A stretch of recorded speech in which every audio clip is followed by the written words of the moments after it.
Gelombang kenaikan harga kebutuhan pokok di pasar-pasar tradisional kota Tanjung Balai tak kunjung usai.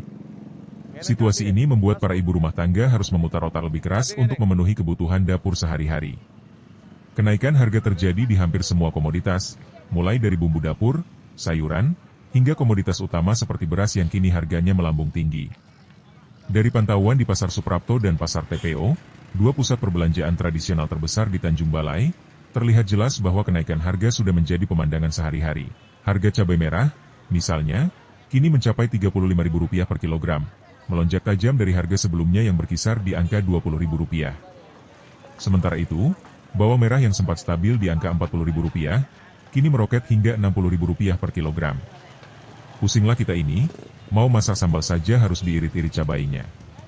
Padahal, sehari-hari itu pasti butuh cabai dan bawang. Mau tidak mau ya porsi masaknya dikurangi. Keluh waktu Roncah, seorang ibu rumah tangga yang ditemui sedang berbelanja.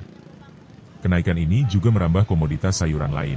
Tomat yang semula Rp8.000 per kilogram, kini dijual Rp12.000. Kentang pun ikut naik dari Rp12.000 menjadi Rp16.000.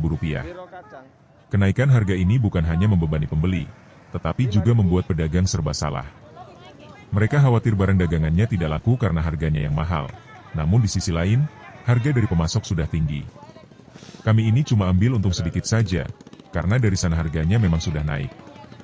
Mau gimana lagi? Kalau tidak dinaikkan, kami tidak dapat untung, ungkap Lokot, seorang pedagang sayuran di Pasar Suprapto. Di antara semua kenaikan harga, yang paling mencekik leher adalah lonjakan harga beras. Beras, sebagai makanan pokok, mengalami kenaikan yang sangat signifikan. Beras kualitas medium yang biasanya bisa dibeli dengan harga Rp12.000 per kilogram, kini sudah menembus angka Rp15.000 hingga Rp16.000. Hal ini memaksa banyak keluarga untuk mengurangi jatah konsumsi beras mereka atau beralih ke beras dengan kualitas yang lebih rendah. Bayangkan, sebulan itu bisa habis 30 kg beras. Kalau naiknya sampai Rp3.000 per kilogram, berarti pengeluaran untuk beras saja sudah bertambah hampir Rp100.000. Belum lagi yang lainnya. Makin hari, makin sulit mengatur belanja, ujar Butet, seorang ibu yang terlihat lesu saat menawar harga beras. Kondisi ini diperparah dengan tidak adanya informasi pasti mengenai penyebab kenaikan harga. Spekulasi yang beredar menyebutkan faktor cuaca buruk yang mengganggu panen, dan kemarau berkepanjangan hingga rantai pasok yang tidak lancar.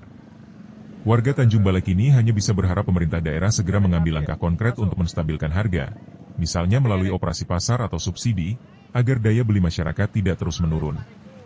Dengan harga kebutuhan pokok yang terus merangkak naik, para ibu rumah tangga di Tanjung Balai dihadapkan pada tantangan berat. Mereka harus pintar-pintar mencari celah dalam setiap pengeluaran, membandingkan harga antar pasar, dan bahkan mengubah menu masakan sehari-hari demi menyiasati anggaran belanja yang semakin ketat. Kondisi ini membuat mereka pusing tujuh keliling, menghadapi kenyataan pahit bahwa biaya hidup terus melaju, sementara pendapatan tetap di tempat.